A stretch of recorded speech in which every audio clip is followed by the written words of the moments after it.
Is it bad? Is it really bad?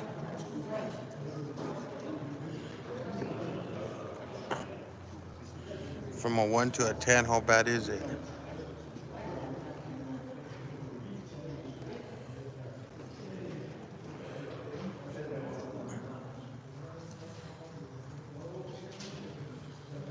Let me know.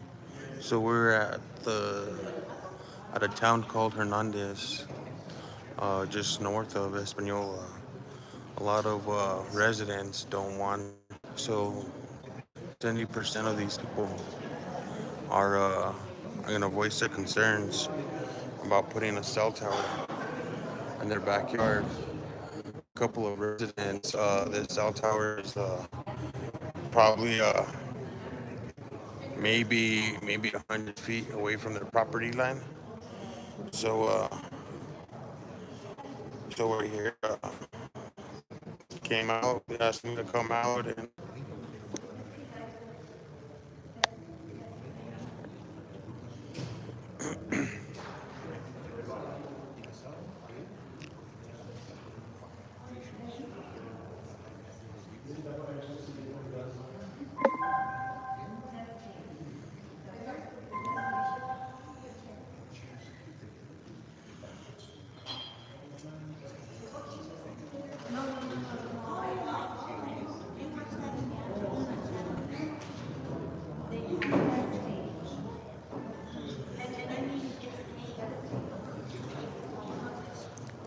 they're trying to.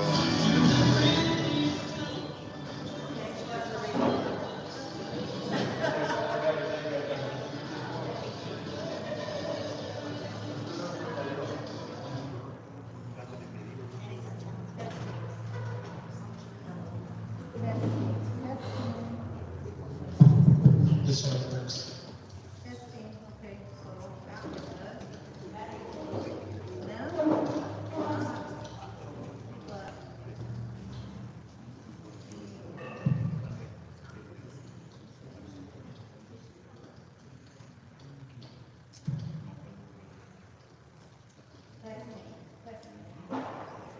Is it working? Can you hear me? Okay, that's 6 o'clock in the afternoon, Thursday, April the 18th. And we're having a meeting here for different reasons in reference to the community and their concerns. First of all, I'd like to introduce our county manager, Jerry Hernandez, our deputy county manager, Linda Padilla, and of course, yours truly. Uh, what we're going to start discussing is different issues that we have here in Hernandez and throughout the county of Rio. And Economic Development Director, Christine Bustos, can you open it up for us, please? Let's start first about the nursing home. We go back in February of 2019, we passed a bond for $30 million. Since that time, from 2019 to the present, we still haven't started on that, but we're in the process of doing that, including the recreational facility. Of the 30 million baht, I don't think we have enough money to do them both. First of all, part of the fund money that was spent at that time was for, I think, $6 million for road equipment and different road projects that we had, which left us with $54 million. Anyway, from that time, from 2019 to the present, back then it was going to cost about $200 a foot. From that time to the present now, it would cost about $800 a foot.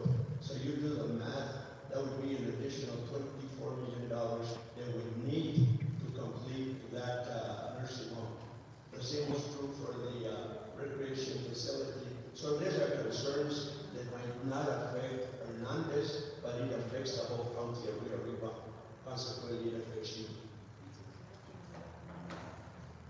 Good evening, everyone. My name is Christine Bustos, and a lot of you might remember me because I was your commissioner until December, and then Alex took over in January, about a year ago.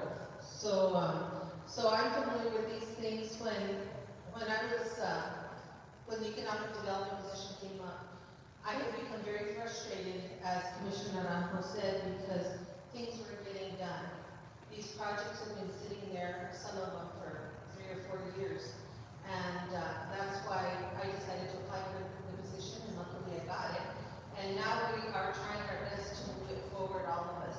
So I'm going to tell you a little bit about some of our projects. The first one was the nursing home, as Commissioner Naranjo said. So we are looking at building a nursing home with, I believe it's 56 beds. And then there'll be a separate unit for people, for like a rehab unit.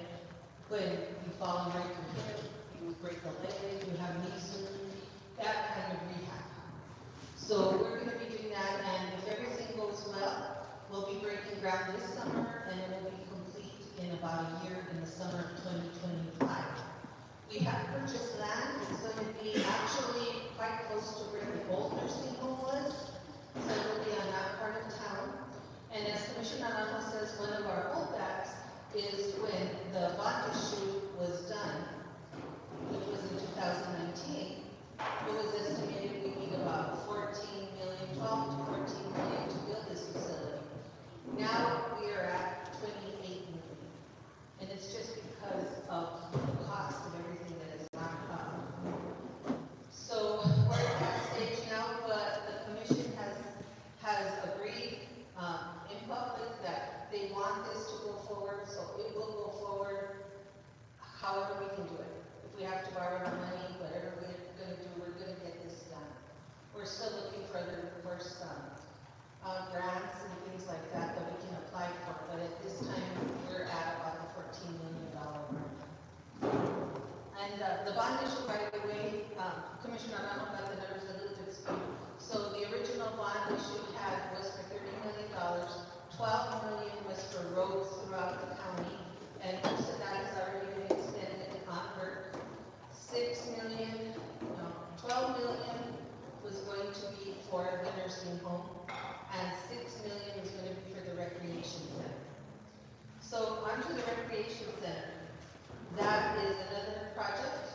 So we have about $9 million towards that project. We have the $6 million for the bond issue. We were lucky enough to get a $2 million grant from the state, and then we have another about $1 million in capital outlay. So we're at about the $9 million mark. The good thing about this project, once we can really get it going, is this one maybe can be phased out, so we can do it in phases, so that we can see something very soon, and then hopefully get more money and continuing adding to it.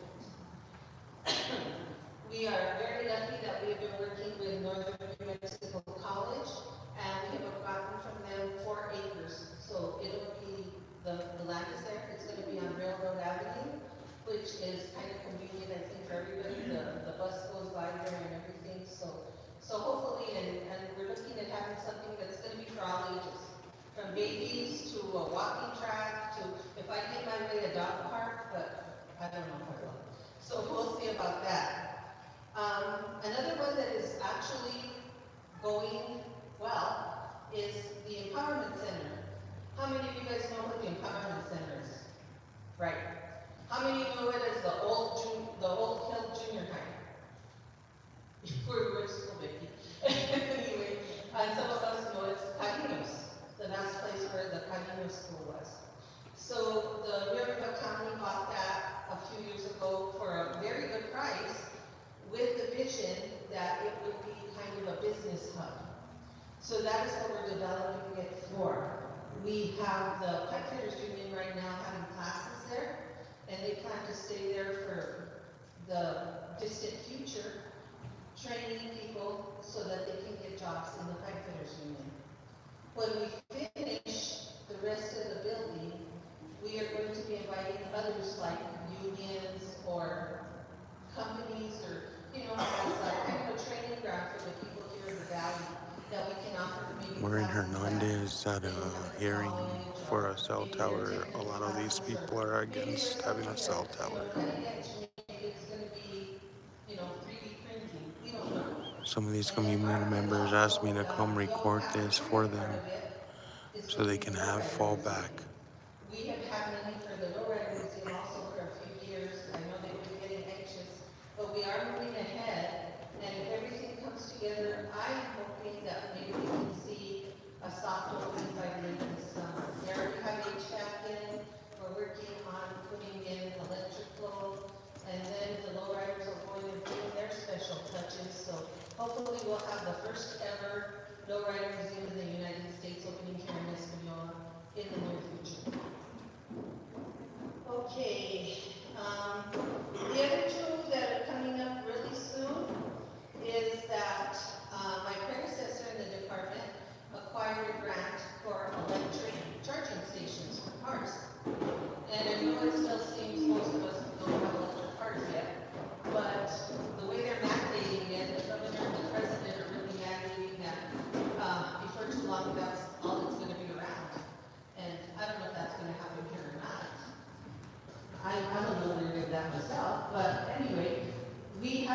So, hopefully in another month and a half, we'll be breaking ground in 5 locations to put electric charging stations.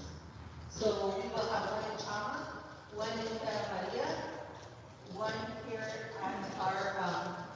at our office in Espanola, one at the Empowerment Center, and one in Chimay. So that'll be another for the area. And with that, the only other thing I wanted to mention is something that, it's not really economic development, but it's something that we're very proud of as a county, and it's going on this weekend, and that's the Senior Olympics. And I don't know if some of you saw, yesterday they had a shuffleboard tournament, and this weekend they'll have the rest of the Senior Olympic Games at the Espanola High School on Saturday morning. So I hope you guys can all come out, whether to participate or just to watch. And with that, I'll give it back to Commissioner Naranjo. Thank you very much, Christine. Without any further ado, I forgot to mention 2 of your local people from Hernandez, our county manager, Jerry Maestas, and our deputy, Linda Padilla. Jerry, respect to say the word. Thank you, Chairman Naranjo. Good evening, everyone, todos los vecinos de aquí del bellísimo comunidad de Hernandez. I always say that when we're in commission meetings, I always tease everyone and say the best place in the county is here in Hernandez, obviously because I'm from here. So it's good to see all of you here tonight. Thank you for being here. I know you all have a lot of questions, so I won't take too long. We do have a lot of elected officials and directors here from the county that I want to introduce, so that way if there's any questions aside from the proposed tower, we can have them answered before that. So let me just introduce them real quick so you can know who they are. So we have Gabriel Boyle, who is the Planning and Zoning Director. We have Daniel Archuleta, he's in the back of the church, as the Public Works Director. We have Enrico Trujillo, he's the County Fire Chief. We have Dennis Gallegos, who's the Road Superintendent. We have Steve Bustos, who's the Economic Development Director. We have Dr. Ahmed Nazi, who's the Health and Human Services Director. I believe I saw the Undersheriff, Monica Sanasachi, there in the back with Captain Jack Casillas. We also have County Assessor Joaquin Hernandez, who is in the back there he is. And we have the County Clerk, Sarah Archuleta. So thank you for being here tonight. With the residents here. We also have our Assistant Director for Planning and Zoning, Angel Garcia, is here too. Angel's standing up. So thank you. Thank you very much, Attorney. I think that to begin with, I think that this meeting, I had gotten a letter about 2-3 weeks ago from an attorney from Espanola by the name of Sherry Rafelson. Sherry, are you here? She sent me a letter and then she don't show up. Maybe I tried to come. Okay. I asked her to come, she was not let me go. That's why she an attorney, she never be here on the side. Anyway, so let's go forward with the discussion that we have. And this is the reason why I call the meeting here, Dale, because of his concerns and questions you have. Now, I think that in the final analysis, what we're doing is for the benefit of the future of our children in Hernandez and everywhere else. And this is what we're doing. That antenna that you're making reference to, we will discuss it in full detail. Now, we need permission. I think if we owe it to the community. That's Alex, not Hannibal. He's a county commissioner. So this is the reason for us having this meeting here tonight. We will decide, and if you people feel that we have to have a hearing or in front of a county commission, a lot of people need to know. Can you go forward? Can you introduce yourself and your title?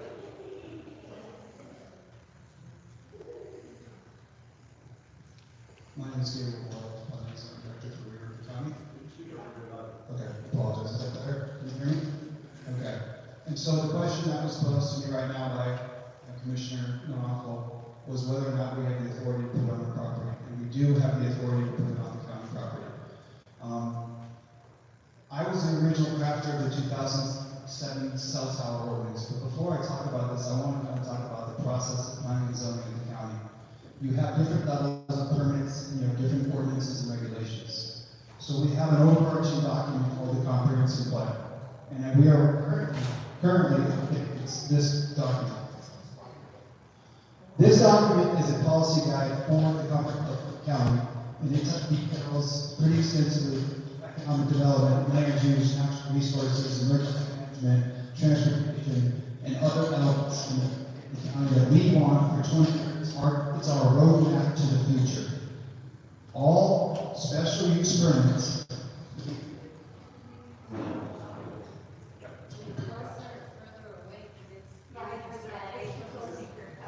Oh, just close this here. Okay. All special use permits would initially what the cell tower. Yeah, we gotta move the mic out of your mouth. Hello?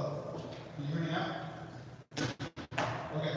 So all special use permits, which is the initial application that we accept, require compliance with the comprehensive plan.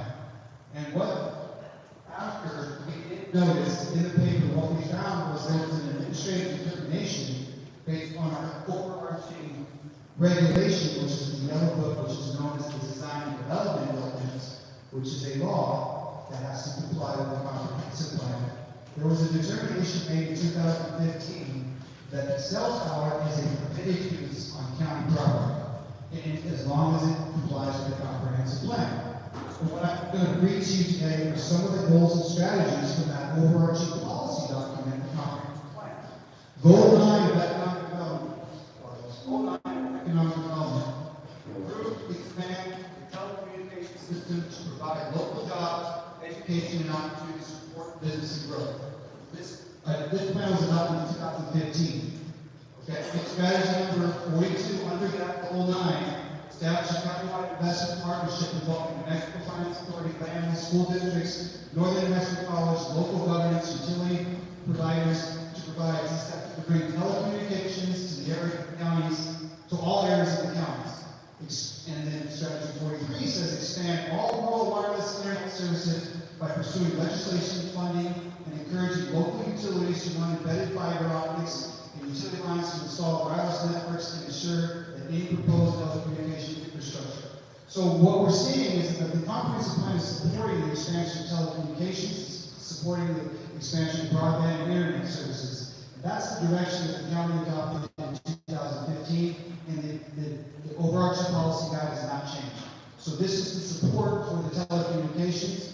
This is what allowed the former planning zoning director to designate towers as a permitted use on county property.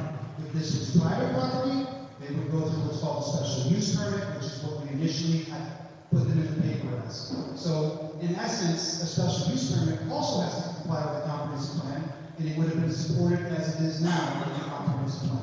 So we have another permit process, which is not a special use permit, which does not require Board of County Commission, which is called the development permit.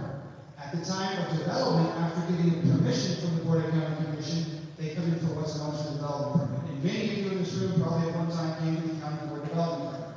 There are dimensional standards called setbacks, and so those standards still have to be adhered to. So there's not an approval of a development permit.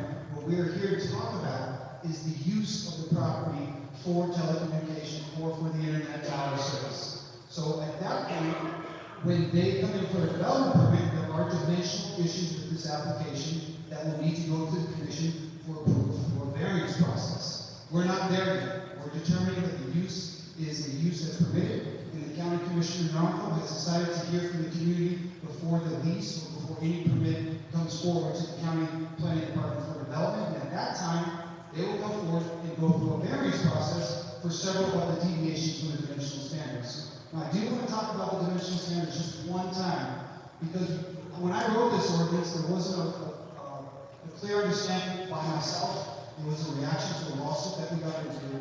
And dimensional standards are not based on any sort of specificity, any sort of science. They're not uniform across the country. They're kind of numbers that we pulled out of the hat. A 70-foot tower restriction for height is not something that is I can base a justified decision upon. So these dimensional standards may not be up to par. And I can say that for our side setbacks, 10 feet and a 25-foot rear setback is based on a subdivision design standard. We don't have a lot of subdivisions in this county. So I don't think that the conventional standards are as a gold standard by any stretch of imagination. And I think what really is important is the use compatible with the community. It does the community recognize it as a We're here so talking that's about a really cell what the thrust tower. of the special use permit and what the county. 75% of these residents are against the cell tower. Thank you very much. And as I mentioned before, and I do believe that there should be input from the residents of Hernandez, the residents of Seattle, whatever, but something like this would be put here in the community. But I think that we need to understand what's for the future of our community, what's for the future of our children. You know what? We have a lot of intelligent individuals all over this country, but they don't have access to what we want to give them. And when we talk about that building in town, when that first was 5 years ago, my thinking was that we would have trash rooms. See, I believe in a hot house, I believe for an elk and other things that a lot of people from the north think about. And I will support them 1,000% as a county commissioner. But at the final analysis, we need to think of the kids. Where are the kids? Right now in Los Alamos, there's probably about 3,000-4,000 vacancies for people that could go work out there if they were trained. And if you look at it very closely, Los Alamos, right now 25% of the people that work in Los Alamos are from Sonora and the surrounding areas.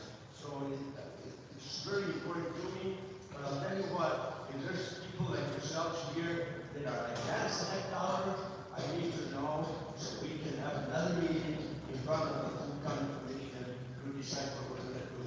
This is just a planning stage, and I'm going to listen to you. If for whatever reason you're against that antenna, I don't know why, but I will appreciate and respect whatever you say. Right now, there's an antenna out here. I think the question is this antenna, is that true? Could we utilize this antenna? We have to use another antenna. How much higher would we go from the present one?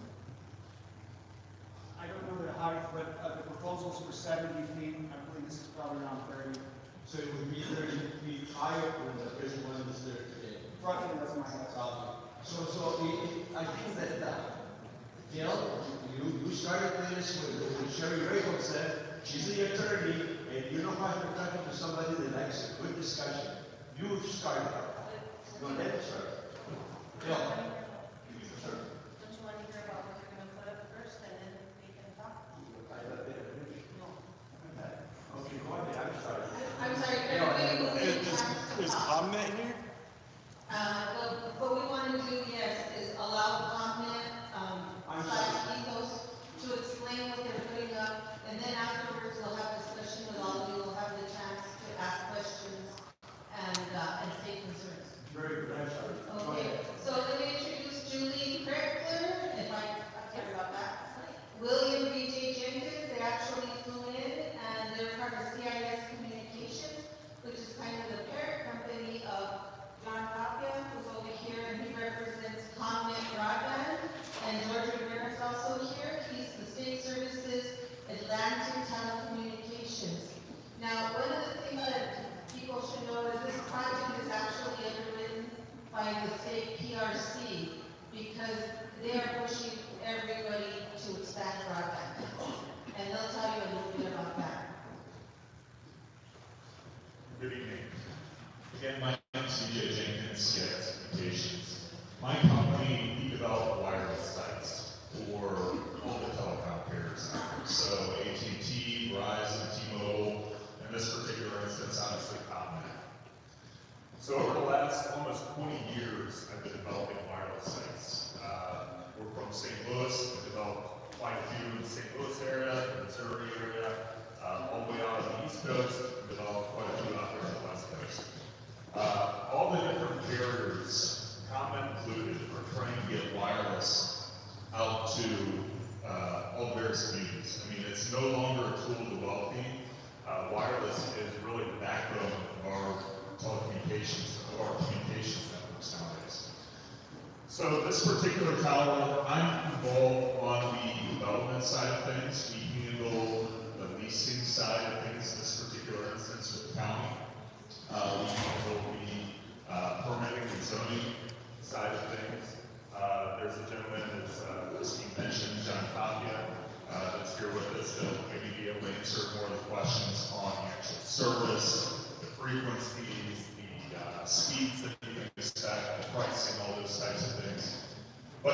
terms of the site itself, whenever we look at developing new towers in a community, we take a look at developing them in conjunction with the county. We take a look at where some of the public properties are. Now, within that context, we still need to be able to locate them in areas that provide the coverage objectives that we're looking for. But in general, we try to look and find properties that really work with the county. When we find county-owned properties, we really are able to accomplish two things. We're able to accomplish getting service out to the consumers that need it, but we're also able to put it on the property and benefit the community by putting it on the county property where the county gets the revenue from the actual tower itself. So that's kind of what led us to this particular property. When we came to the community and started looking for sites, we immediately approached the county and said, essentially, hey, where are your community properties or your county properties, and where can we take a look at locating this particular tower? And in that, we found a property that's actually right here on the community center. Big piece of property, a little under 4 acres. And we found what I think is a very good location for it. It not only serves the coverage objectives of ComNet, it'll not only get the coverage out that the community needs in terms of high-speed internet, but it'll also be located on the property that will get back to the community and get back to the county in terms of revenue. So the property and the specific site that we selected, I'm sure you're familiar with the property back here, but the location that we selected is back near the Aguasana property, which is kind of the back portion of the property. The water company or community water company owns that particular parcel. So the site that we selected is on county property, kind of near that parcel. 70-foot monopole, which is very typical of towers that you can see in this particular area. It was mentioned, we were talking heights, and he was mentioning the heights that he put in the code years ago when it was created. Back where I'm from in St. Louis, that would easily be a 120-foot monopole or 150-foot monopole. It all differs depending on terrain and coverage needs. But really in the context of things, a 70-foot tower is not very high in the context of generalized monopoles out there. So the tower will actually, as previously mentioned, it'll be partially funded. A lot of the funding from this is coming from the New Mexico Public Regulation Commission. They're providing funds to build this tower, provide service, to provide high-speed internet to the communities that are in need of it, which I think there's probably no argument here that really it's needed out here. It'll be owned and operated by ComNet. They'll provide the service. They'll own the tower. They'll have a platform to provide that high-speed internet service, perhaps some other service in the future. But one thing I'll also mention is that tower will not only be a platform for. They're discussing a cell tower, and 75% of these people are against a cell tower being put on people's backyards here in Rio Arriba County. We're currently in Hernandez, New Mexico. Thank you for joining. These companies cooperate with each other. So you may have, for example, a T-Mobile that comes along, and maybe they put wireless and cellular on, or AT&T. So it's really, this tower not only represents a platform that will help provide that high-speed wireless service, but it'll also be a platform that will help provide other types of service in the future. So I have, quite a bit more to probably talk about on the actual site itself. I'm more than happy to answer any questions. But I'll maybe turn it over to questions that you may have.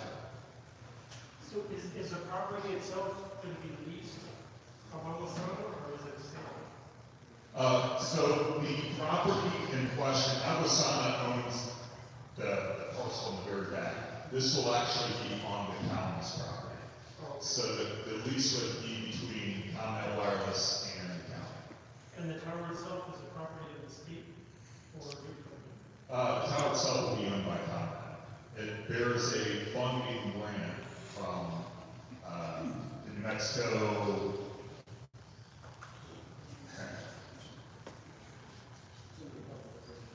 Right, it's the NPRC, and they'll actually be providing a grant to Continental to provide funding for it.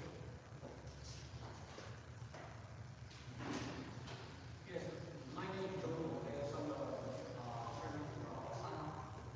And at one time,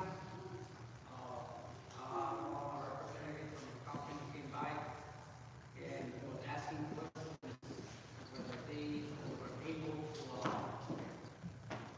use our power that we have for a stadium system. And so we're willing to talk to them and see what additional work needs to be done, how much higher the tower is going to get in ours. And, maybe we can work something out with the county. Because that tower does belong to all of us, to the whole community. It's not just ours.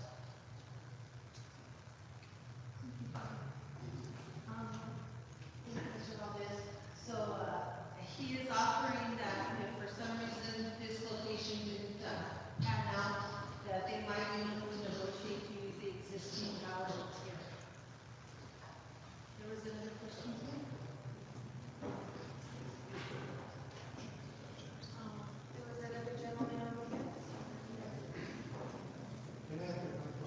Here, got it. One of them only seems to be working, so. Buenos días, adiós, señores vecinos. My name is Arsenio Martinez. Some of you guys don't know me, or the restaurant. Anyways, location. You know that, that's most important. You guys are talking about heights. I own Black Mesa, right up here. The county, 20 years ago, we applied for a tower fund. And you notice the cars that we put up there, there's some internet services, there's radio stations, and cell service. We are 1,000 feet above elevation of the valley. Okay? And the reason I'm saying is that you guys have to take a very look at what you're designing here is because on the northwest side of Black Mesa, everybody forgets about the people on that side. Okay? And from that location, right now, there's cyber companies that bounce from Santa Fe all the way to Black Mesa. They service some of the pueblos. They bounce back to Santa Fe, and they're able to service the people. So if these people want to put an internet service or any kind of service that benefits the whole community, it's the location they're looking for. Of course, I'm looking at it as a business person, but I'm also looking at it as the best decision that you guys can spend your money on.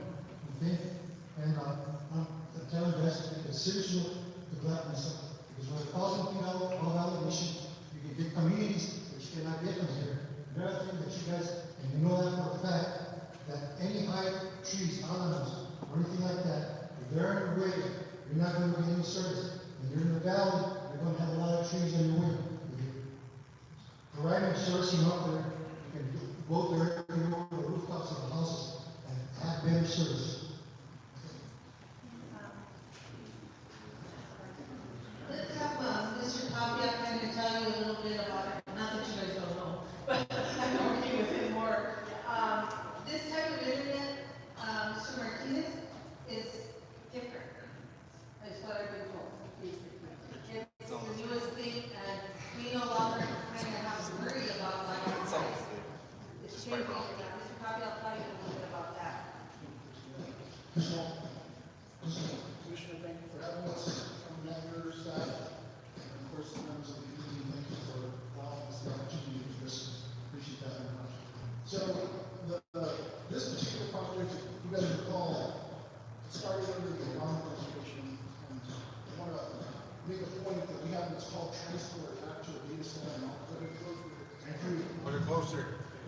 Is that better? Okay, sorry, thank you. So it's really important when we do these projects, is we do a lot of engineering to identify the locations where we can get best. It's wireless. I don't really do that over Is that better? Okay, so we have what's called transport. What's really important with internet is that you have to be able to get back to your data center so you can communicate with the rest of the world.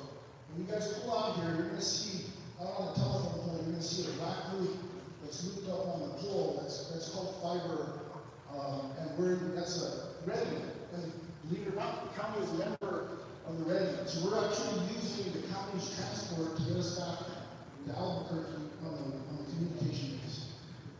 So this particular site, we did a lot of engineering, and this was the site that was located. So what we try to do is we try to work very closely with the county establishments and municipalities to ensure that we keep dollars here, and then we identify the areas that our signals are going to be more effective. If you came in, you saw some brochures on the table, and you can see the types of speeds that we're going to be offering.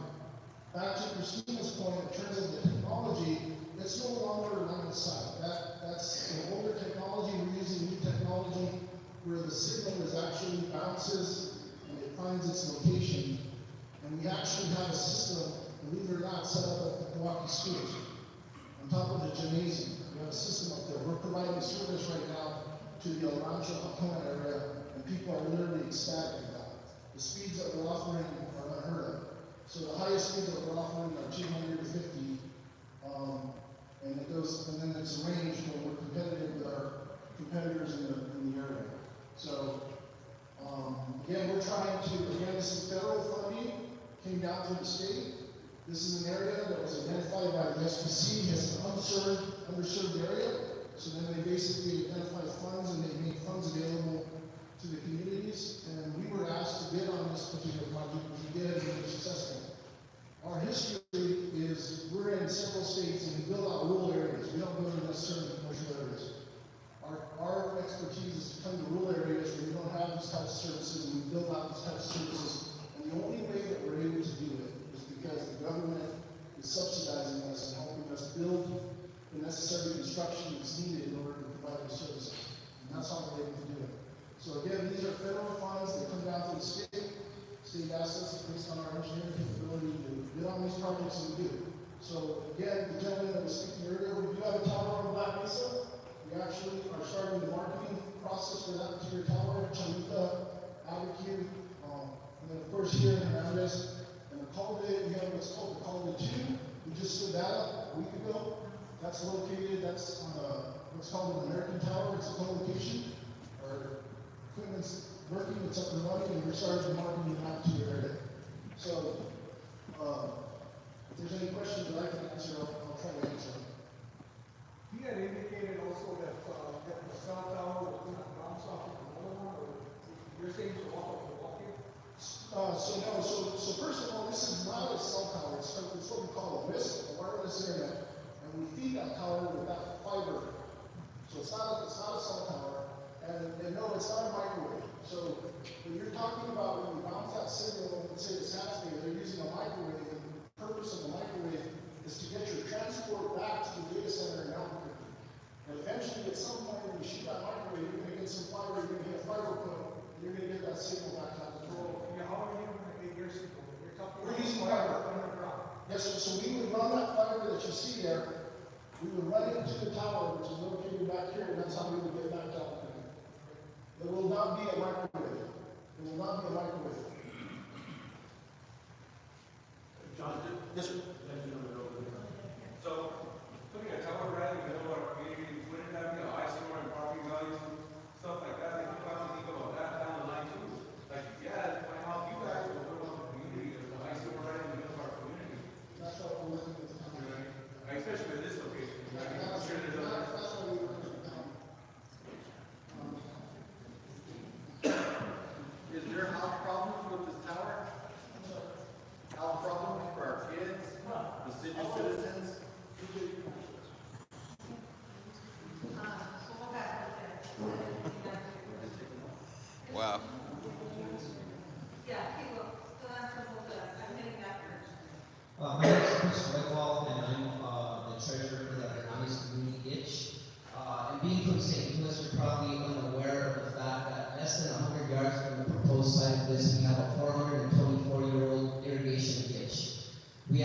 probably the highest or the oldest priority gate in the country. Don Juan de Oñate got here in 1598 and they dug a ditch out there in the year 1600. There was a push by Gloria a few years back for a traditional community here in the area of Hernandez. What I wanted to ask was, is this considered like a public-private partnership? And what is the duration of the lease? How much are you going to be paying the county per month? And one other thing I wanted to mention, Commissioner Arano, was probably 10 years ago, or even before then, a former county manager, Lorenzo Valdez, came and talked to us with the Merced, with the land grant, about potentially putting up a tower, but higher up, kind of out of the, like this gentleman was saying about the eyesore in the middle of our community, by the Awasana tank. And the big thing that Lorenzo was telling us about at the time was our E911 service, that is very old and it goes over old phone lines. What I'm wondering is, if you're going to be doing this on county land, again, funded by taxpayer dollars, and then the way you were talking about, what do you call it, co-location for multiple different users. I guess what my question is, will this help the public with, say, E911 services? No, no. So he'll answer now those two questions.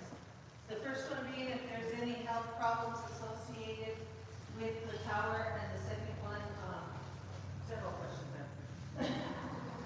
Sure.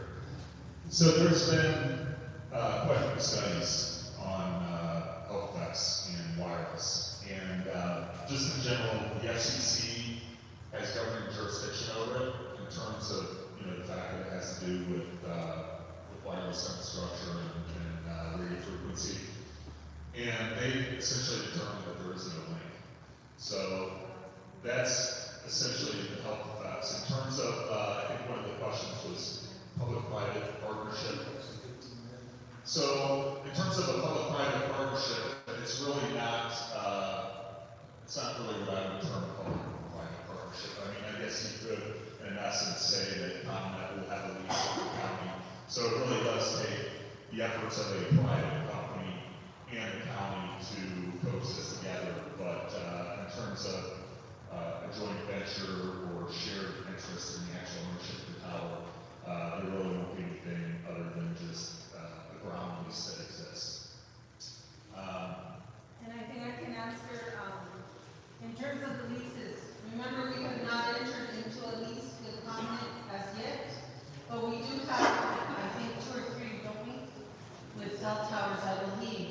And the ones I've seen, to tell you the truth, they're usually of the duration of about anywhere from 2 years to 5 years. And I think we're horribly underpaid because they only pay us like $200 a month. So, it's not, the county's not going to be making millions of dollars on these things.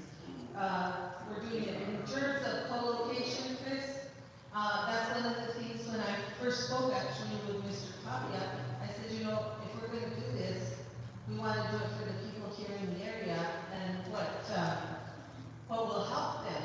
And, I'm sorry.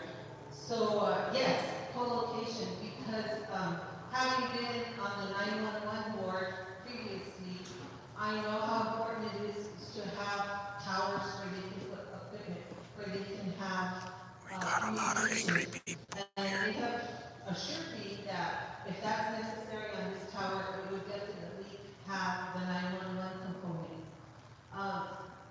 There's Lake, and I'm sorry, I forget your name. What is that? No. Delilah came before us last year when I was the chairman of the 911 committee.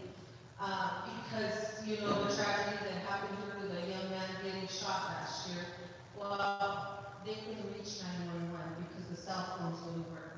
Now, granted, this isn't the cell phone service, we've already told you.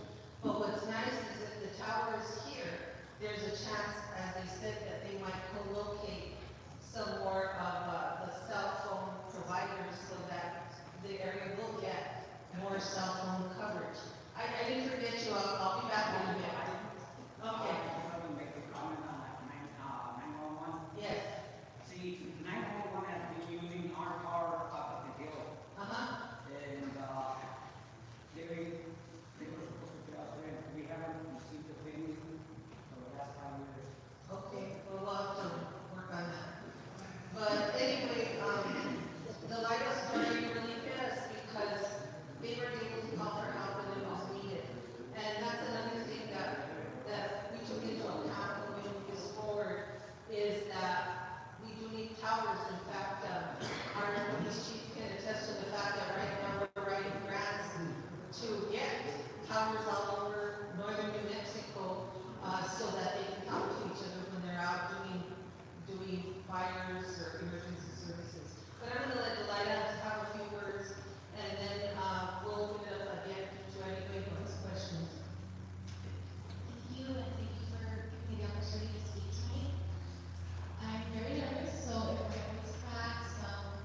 sit down. I think that the reason that we're here tonight, I don't think that there's a single person here in this audience today that would be against high speed for ourselves and for our children. The future of this community and our rural communities throughout northern New Mexico is high wireless. This is available to rural communities that they can't afford it. We're not in Los Alamos, we're not in Santa Fe, we are in Hernandez. For a lot of people, the unemployment in Mexico, we are up to 40 or 50%. We have the opportunity to have this kind of a system here.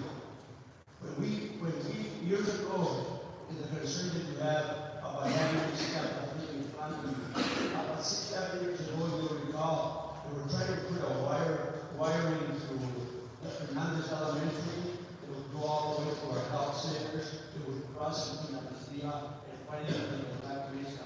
So our efforts, we stopped it. Because these guys were not considering what they were going to do with us. The beauty of Miracle County, the beauty of the North, was going to be distracted by those ugly telephone poles that were going to be up to 100 feet high. I think tonight, unless I'm not listening to you in the right way, I think that the only concern that we have here, we're not against wireless system. We have a concern with that pole. Is that our concern? Dale, you brought it upon us. How do you? The main concern, Commissioner, is location. I can hear you. Main concern is location. Okay, that's what the whole community is worried about. Okay, for one thing, the location here is down in the valley, where Mr. Rodriguez stated it should be at a higher elevation to benefit more people. We're down in the valley at a lower elevation. Okay, you got piggyback antennas coming from Okealinge, Black Mesa. On your way home tonight, look going south, and you have a clear view of the antenna tower at the Lowe's parking lot. And that's a lot higher than what this antenna is going to be at right now. You have at the movie theater, you have antennas, cell phone antennas. You have at the state police. So we're surrounded by antennas already. You know, and he insinuated that he could get piggybacked off another antenna. Why is that not option out of the table? You know, if they want to bring the service here, why can they not piggyback off of another antenna and put it somewhere else instead of 131 feet from the corner of my boy's house? I can't answer for them. I can only say that they're doing it on the county property. They're doing it on individual's property. They're doing it on the county property. Correct. This is county property. And the other assumption is too there is you better went off of that administrative approval determination there for 2015. Okay, that's almost 10 years ago, Mr. Ron. Let me put emphasis on this. First of all, this is a community meeting, and I represent the community of Hernandez. If the community of Hernandez does not or wishes to do something about that antenna, then we should have a regular county commission meeting where the other two commissioners would then listen to your plea, and then we will decide then. I'm not for nor against it. I'm here for one reason and one reason only, to listen to you folks. And I'm not against the communication and broadband and all that either.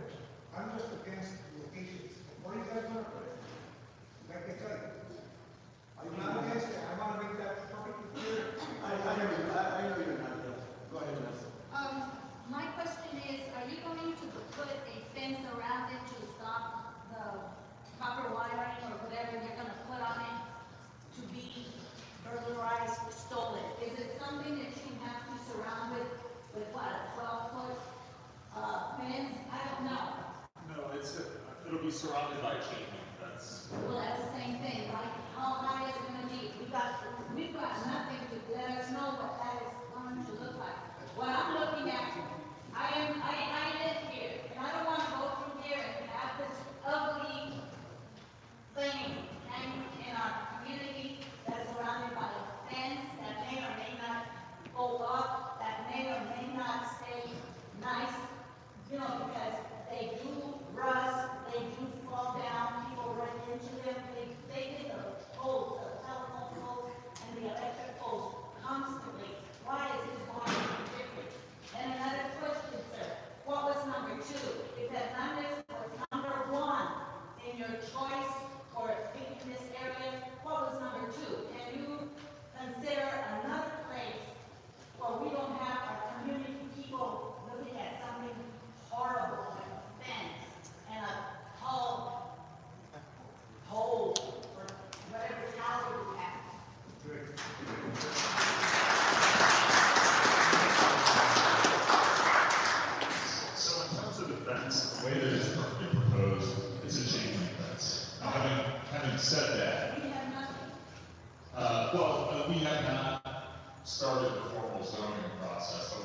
have a set of plans, what we call zoning drawings that we've started. Those will obviously be submitted to the county, and those are something that we'll start working through on the permitting side. But in terms of the fence, really there's two reasons for fence. One is obviously to prevent any theft or anything from getting stolen from the actual tower site itself, but it's also to protect and keep people out of the cell site so that they don't hurt themselves.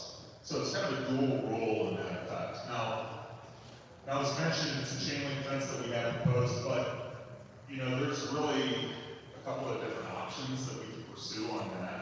There's nothing set in stone that mandates that we do a chain link fence. We obviously want to provide the most security, but there's some other options that we can maybe look at with the county if that is indeed a main concern. That's not backyard, that's something that we have to look at. We did talk to them about that, and we were proposing that they use coyote fence and use little individuals to put a coyote fence over or screen the whole area with a coyote fence versus a chain link fence. So that's one of the things that we talked about before we found out the other stuff.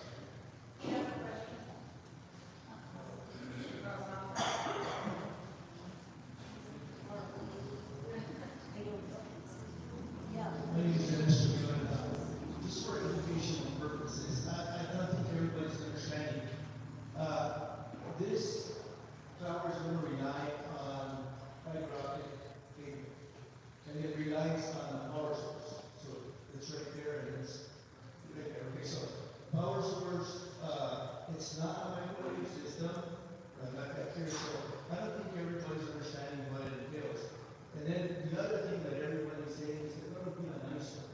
That's the thing about it. That's anything for the community. I know we need to move forward and we need some technology. We need to make things better for us. It's horrible to try to do work with a computer. It's computer slow. But the question is, what is it going to look like? Present something what is this going to look like so that we can know and have a bigger presentation and say this? Because it could look good and it could be good. I mean, it's just a matter of the majority of the community members are saying, well, this is going to affect my community, it's going to look bad. But we have to put certain things that we want to move forward in technology. So it's kind of, and then I understand what he's talking about, this right next to his home. But is it, what is it going to look like? That's the thing. I mean, it's supposed to run as well. That's what I want to know. Is it gonna look like the one in Coffee One? So, good question. There were like three questions that I think were answered in our whole answer. So first of all, this will be a model for a little bit than you see in the street light. It's going to be a monopole, not like your traditional four-corner tower. It's going to be a standard monopole tower that looks like a street light. We're going to have probably 4 sectors on top of it that are not very big. But it will be a pole. It will be a monopole, not a four-corner tower. It will be fenced.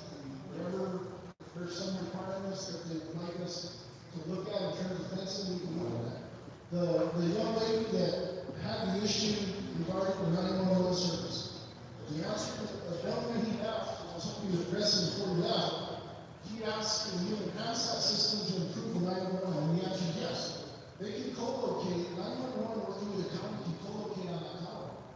And that tower would include the 911 service in the area, the emergency response service. The other thing that's important to note with regard to our ability to provide the speeds that we're offering on that brochure that you have, you can also keep your landline and have your landline same number and have the landline service as well if you have good reliable internet service. So those are 2 questions. And then the gentleman regarding the health issues, no microwave. We're not doing any microwave, just like this gentleman addressed. We'll put the fiber to that, and it is not a microwave system. It's a fiber-fed system.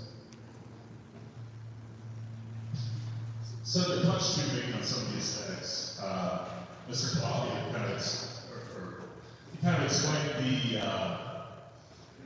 what it would look like in terms of the pool. I can give you some anecdotal scenarios that I've at least encountered in my area. So in St. Louis, where I live, you see monopoles all over the place. And there's a community around where I live, a very local community, And for a number of years, they were very adamant of no cell towers. And they had an ordinance in place, and they really were successful in keeping cell towers out. Well, of course, as the years progressed, communications become more and more necessary. And now, that same municipality, that same wealthy neighborhood, you can go through there and you can see monitors. And there are monitors of local carriers, AT&T, Verizon, they've got multiple sets of antennas. Some people may think that they don't look very aesthetically pleasing, but at the end of the day, it's very much like the water tower that you see. Probably not the most beautiful thing in the world, but at the end of the day, we like running water, or the electric poles that you see. Maybe not the most beautiful thing at the end of the day, but we like the electricity that they provide.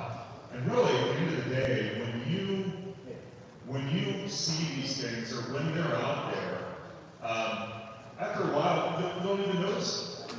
I can pretty much guarantee that most of you in here probably don't really know or couldn't count the electric poles along the street, or the fiber pedestals, or the transformers that you see that provide electricity. So, you know, these things may seem like they're, you know, and I don't want to minimize it. I mean, it's certainly a piece of development, it's certainly a telecom tower, it will be visible, but at the end of the day, I have a feeling that once it's built, it will blend into the neighborhood, and blend into the surroundings, just like that wealthy area that wanted communication systems. And really, I don't think it'll be very, very noticeable to you. One thing that I do want to touch on too, you know, in terms of economic development, when we saw the pandemic happen, it was very obvious that, you know, all the carriers out there, they were looking at all of their data in terms of where calls are. And typically, very typical patterns. During the day in cities, you have a lot of concentration of calls that are coming out of the city center. Then during rush hour, you have people that are driving out the major corridors. And then in the evenings, you have people that are utilizing that service out in the suburbs, not more rural areas. Well, when the pandemic happened, all of that flipped. And now, even to this day, a lot of those city centers aren't seeing the call traffic that they saw before. And a lot of those suburbs and rural areas, especially the rural areas, are starting to see that need for coverage and that need for service.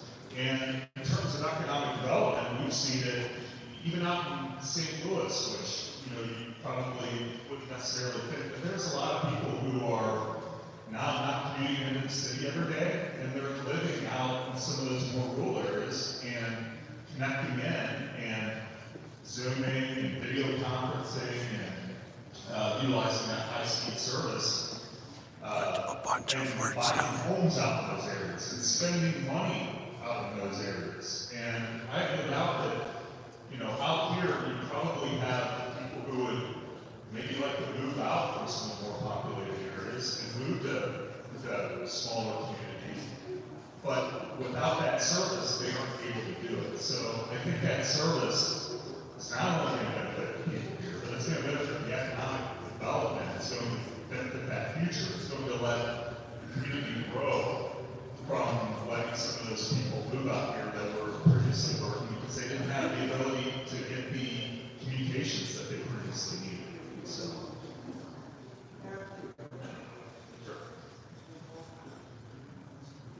What I would like to know is,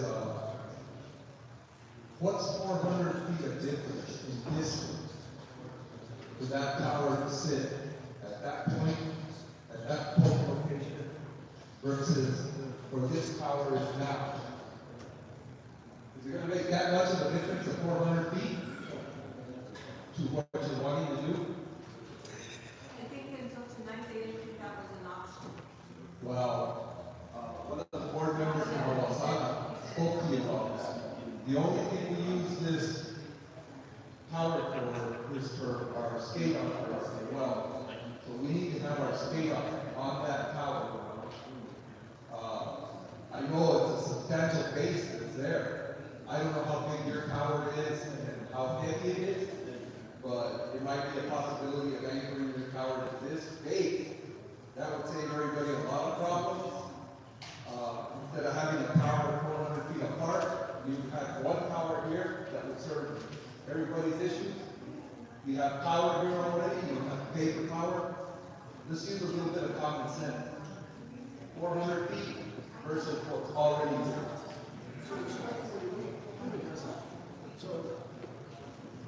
So we did make attempts. I'm sorry? We did make attempts here. Okay, so we did make attempts to try and locate on this location. Oh, you did? Yes, we were not able to. So we looked for other options. We worked with officials from we worked with officials from the water department. We were not afforded that particular option. So we went with a plan B, and I to work with the county. So we're I'm on the board, I never heard about it. That's amazing. I apologize. Don't apologize to me, I want to see something in writing where you did get with the board. We have communications. So Yeah. So that's fair. That's what I like to see. I think it still is an option, isn't it, Cody? Mr. Martinez.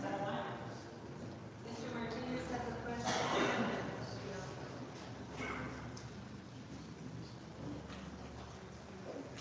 You said how was it when the guidance was checking? I'm sorry. You said that the thought was services were checking. Is that what you mentioned? We have a tower now in Q2, sir. I think it's 13 miles, 14 miles is a good place. We're 3 miles from the guidance. It's your power of government. It's not both, it's not, it's a spirit here. That means that the power is here. It's just like it's paying more. So much.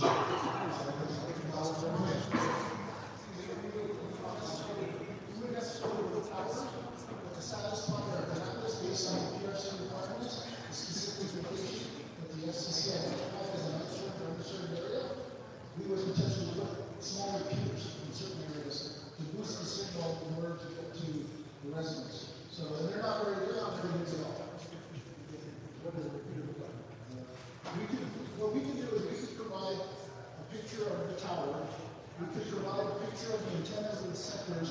We can provide it to the county, and the county can post it on the website. We get a visual of those. And the piers are not very big at all. Probably smaller than the cherry seed. It just depends on the. We do what's called a propagation map to look at the signal. So it's just depending on that. And remember, guys, we're not saying that if they do locate here, that you have to sign up. Nobody has to do that, it's a choice. You will have an option instead of, at this point, how many of us only have one option for internet? See, the thing that's happening here, guys, is that there's different options. John, I don't know how far along you've gotten with the county representatives, but the final analysis is the county commission that makes the final decisions. So all we're having here is discussion. We're having nothing to do. And I can tell you folks, you very much want to involve, I can thank you. But at the end of the day, it's for the benefit of the children and the urban, not my benefit. I need to see how it's for you guys. Somebody mentioned, why didn't you bring up the nonsense of because there's federal funding for rural communities. There's money for you guys. What's the training? So if you guys want to very important to reach out. President and Talent is not here today to reach that antenna and go higher. That's what I want. I would say, I would lean to the yes side, but I would go back to our engineering department to confirm. I would lean on the potential that's a yes. See, ultimately, you guys are going to have to decide. You're not to me, I'm going to go with what you guys think is best. When we go to the drawing board and we have to go to the drawing board, then we will decide whether we want to continue and have it here in this county purposes. And that's the way it's going to be, guys. And I don't know, but I was Mr. Hernandez. The building belongs to the county. Yeah, but we get to have it for you. Let's have a fight. Let's have a fight. Let's have a fight. Yeah, but we don't check everything for the police. Let's have a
Sorry guys.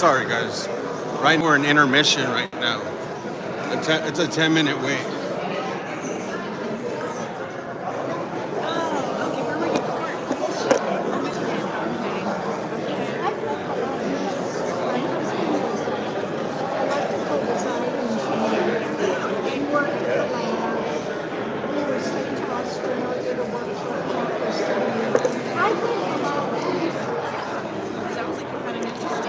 This is the boss of the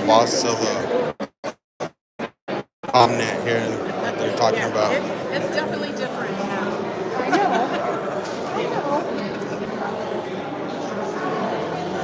So you're higher than him, or you guys are equal? We're equal. He likes to talk at the meeting, so. And you don't. I will, but you know, he likes to, so I let him. So. This is the portion of the evening where you can ask the commissioner and the staff that is here about questions to do with the county. If you have concerns, if you have questions, we have in the house again, we have Sheriff Billy Merrifield, and hopefully he'll come kind of closer. We have Dennis Gallegos from the roads. We have Dr. Ahmad Dazi, who's Health and Human Services. We have Daniel Archuleta, who's Head of Public Works. And I already spoken to, so you don't have to ask me anything. So anyway, do we have questions yet? I have one more comment I need to make about the tower, just quick. Okay, well, we're gonna allow two. I want Dale can say his, and there's another lady here, Julie, that wanted to say something. Those are the last two of the tower for tonight. In my hand is the application that was turned in to the planning and zoning department for this tower. Starting right now. Okay. So in my hand is the permit application for the tower that was turned into the county. So the county has had this information since December of 28th of 2023. And in there, the packet is the description of how they're going to do it, how they're going to build it, the plans to show how it's going to be built. Yes. And actual, generated pictures of how the tower is going to look at the property. Okay. The most thing that I kind of found interesting was in the application, they listed all the cell towers that they have here in the state of New Mexico, and all of them are in the north, in Bloomfield. There's only 4 towers that they have listed here in Rio Rico County, and 3 of them are getting listed for Bloomfield and 1 in Lico. And all of them are at high elevation, Commissioner. Okay? So I would really prefer if you got a chance to look at that, and that information should have been made available to the people here tonight. And, even some, I know you were walking around with pictures and stuff, but, at least some sort of presentation to show the people what you guys were looking at wanting to do. I don't know how to answer that, Bill, because this is the first time I've seen this. I have not seen this before, but ultimately, it's about 40 pages and I'm not going to read it now. But this is yours. No, you can become a Bueno, está bien. But see, at the end of the day, Mary, look, did you want to say something about it? Okay? My question that you asked. Your question that you answered. What? First, I talked pretty loud. What I wanted to say is that I don't think there's that much opposition to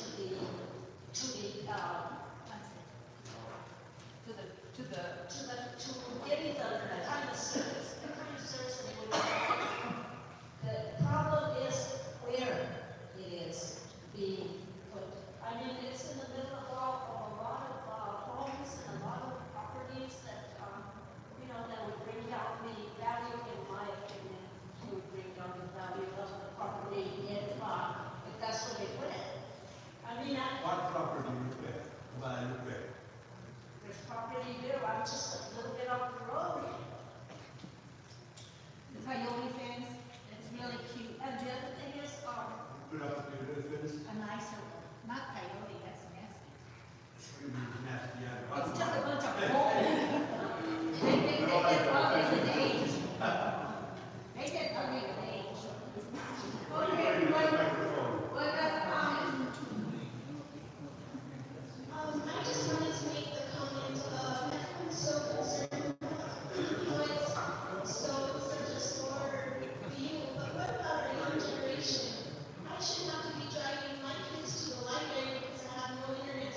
some of these projects get started. Now, why are these delayed? I've seen this in Los Angeles County, California. It was horrible. It cost freeway building tens of billions of dollars more because Governor Brown cut the funding off in the 70s, and the freeway wasn't built until the 90s. It cost billions of dollars more, which was totally idiotic.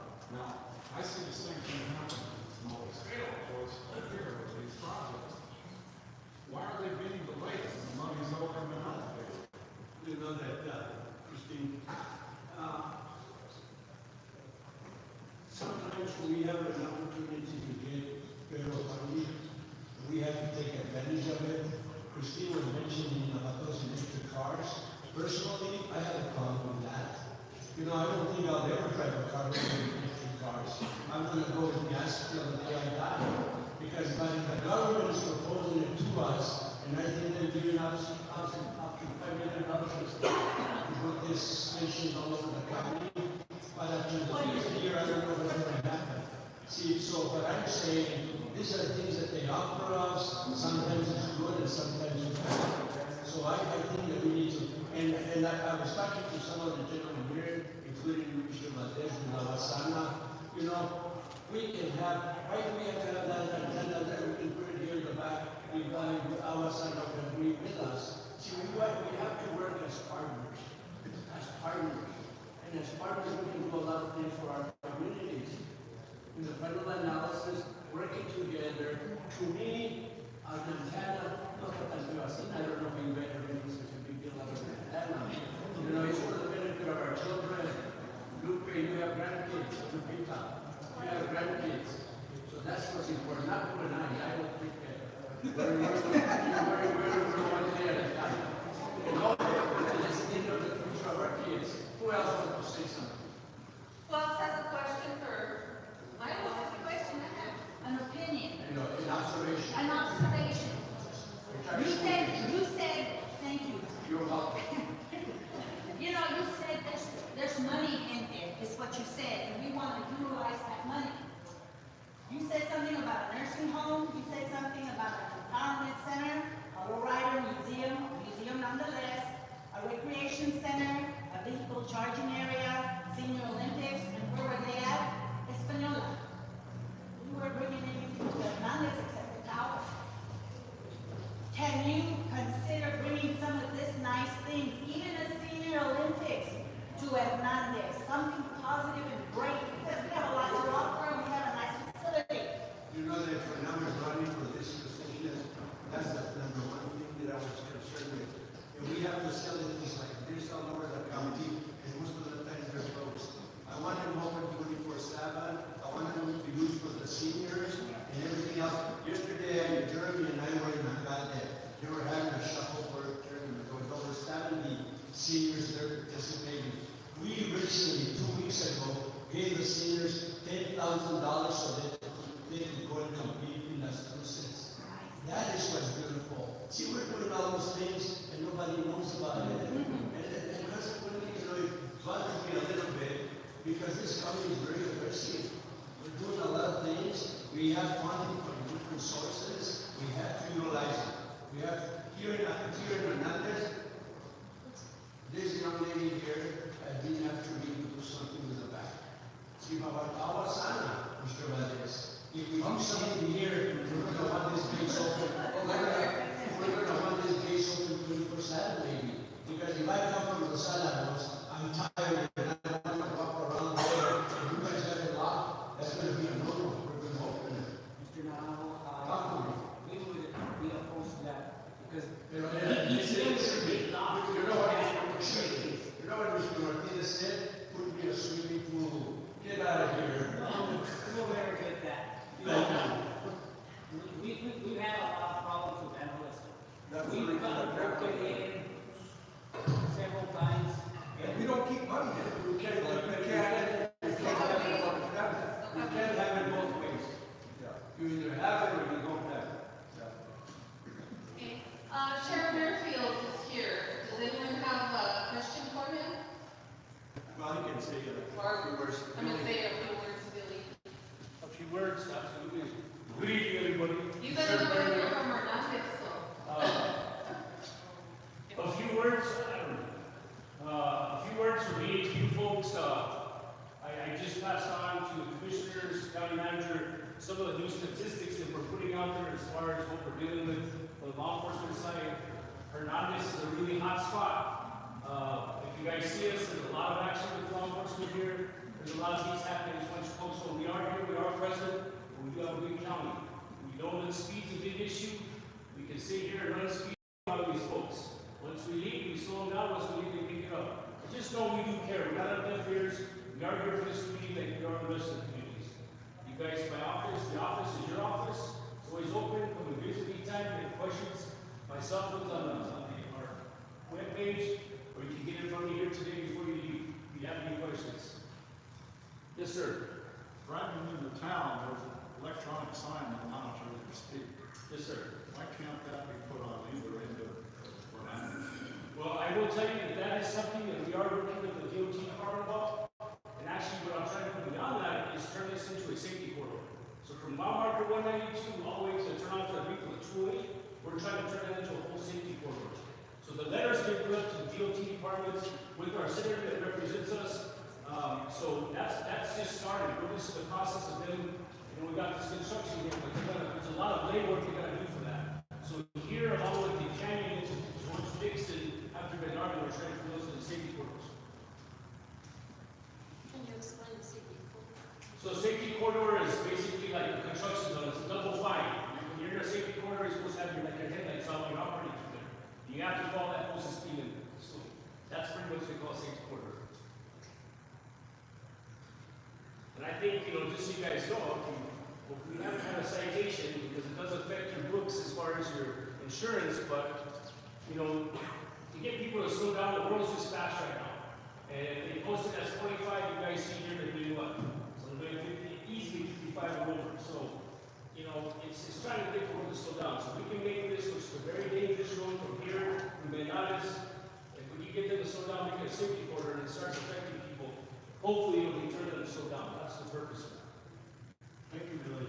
Ma'am? Like the speed guns, and they have like an Albuquerque or the speed cameras right there at the school zones where nobody slows down? The speed what? The speed cameras? The speed cameras?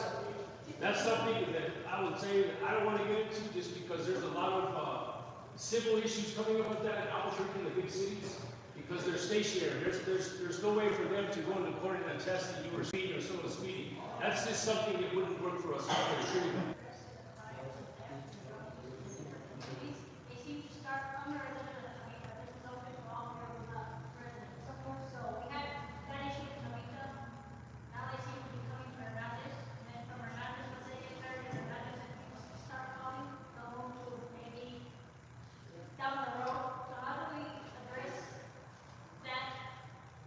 So let me tell you what we've been trying to do when I was doing the community news with everybody. A community watch program was so good for you guys. If you guys want to start one here.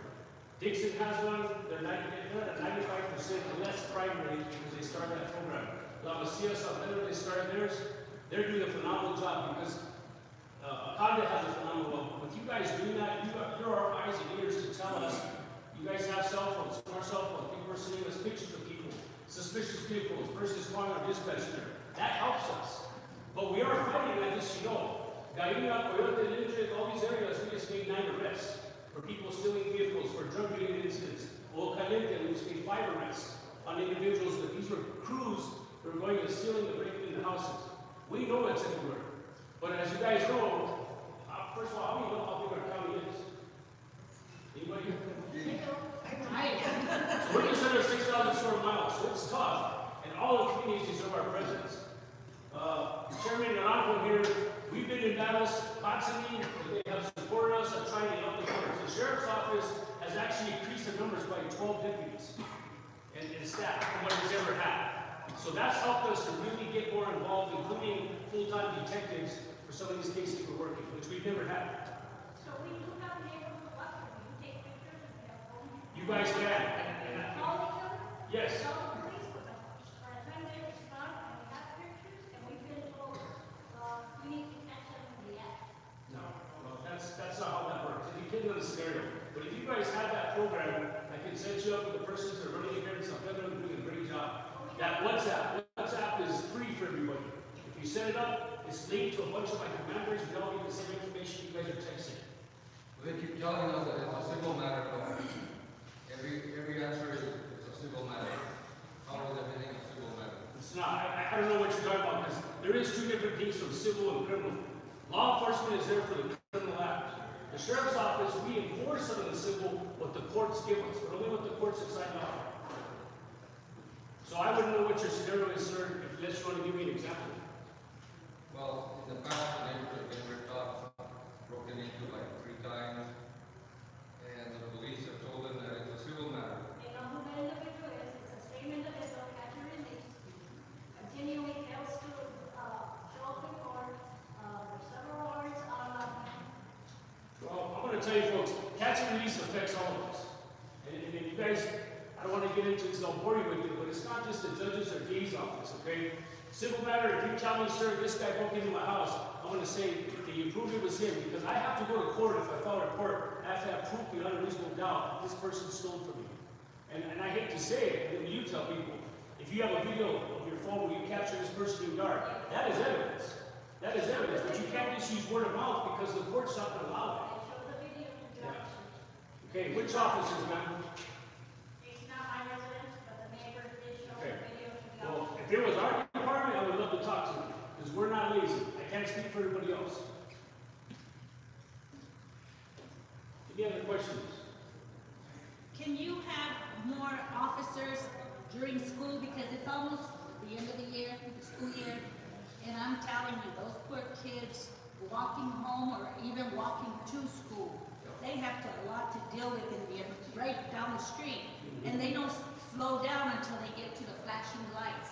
They come from the north, and I mean, you can see the car when they hit the brake, and I mean, there's kids on the road, there's people coming out, and the lights, you know, like, Ojo Caliente, they have some within the area there where you know there's a school nearby. Right. We don't have that except at, release time, which is what, 3:30? Right. So the morning and afternoon was what this DOT plan we talked about. The overhead flashing light, I hate to say it. How many people have driven through it and seen it on or not in the picture? Because you get people, especially tourists, they zip right through it. We know it. Yeah. But the thing is we can't just sit there and assign one person to sit there the whole time for that. We do make it out. I mean, the lieutenant's here to tell you, his ops plans and his sergeants give them is specifically for school zones in the morning. And if we can get it out, absolutely. We've switched up our staffing patterns to try to attack some of those areas. I mean, we've got State Road 68, it's a major mess. We haven't done that with all this construction. We constantly, it's constant. Now we have this construction and Rio Grande, same thing. You know, some of the smaller communities that need construction, we get it all the time. Can you tag up with state police, We do. maybe? Yes, ma'am. If you do, I mean, I don't have children, it doesn't affect me, but I see it. Yes. And the kids, I feel for them, because you know what? If they don't have a parent to take them to school, they can't walk anymore, because it's just too dangerous. I agree. So DOT knows that we have concerns about them finding some other ways to give the signage or letting people know about slowing down in that area. So it's out there, it's in black and white. Thank you. Anything you do for the kids would be really good. Absolutely. Thank you. Yes, ma'am. Okay, I think that we're gonna kind of roll it up for the evening. I do want to, let you know a couple of announcements. I think our assessor, Joaquin is here, and, if you saw the newspaper, just let, it had an announcement for this week.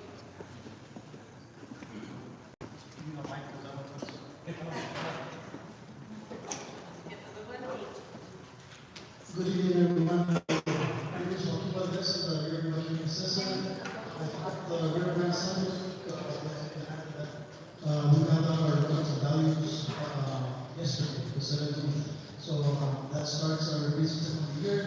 We have 30 days to apply for family exemptions, veteran exemptions, or full TC exemptions that save you money on your taxes at the end of the year. Also, we offer the low income 65 years of age or older, or allocation at the fire acres. Also, if you have any agricultural property, if you're raising, irrigating land, you can apply for the social. So you have 30 days, 17th collectible. You're putting up one. Any questions? What did you say?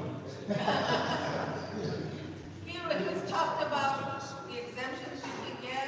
His office is open, he has a great staff. If you guys have any questions, come on by. What was the last date of it? You'll have till May 17th to apply for those exemptions. And I always stop by, call us, we're always happy to help you guys. Thank you. And remember that the majority of the offices do have an office here in Espanola, and they also have an office in Guerrero. So, we're not, we try and spread ourselves equally between the two places. And, on behalf of myself, I want to thank you, and we'll let the commissioner close it up. Before I close it, anyone want to say? Bueno, go ahead. What will be the next community meeting where everybody can come in and bring up discussion? Community meeting. We have a county commission meeting next Thursday. We have one tomorrow. First, we finances and things like that. Then we have an adjournment, but we have our meetings every Thursday. But here, I don't know, give you the opportunity to speak. We told you what was being planned, and we can't wait for it, guys. You have to walk properly and do what's best for your communities of Hernandez and elsewhere. Muchísimas gracias. Have a good night. We'll see you guys. Hey, cookies.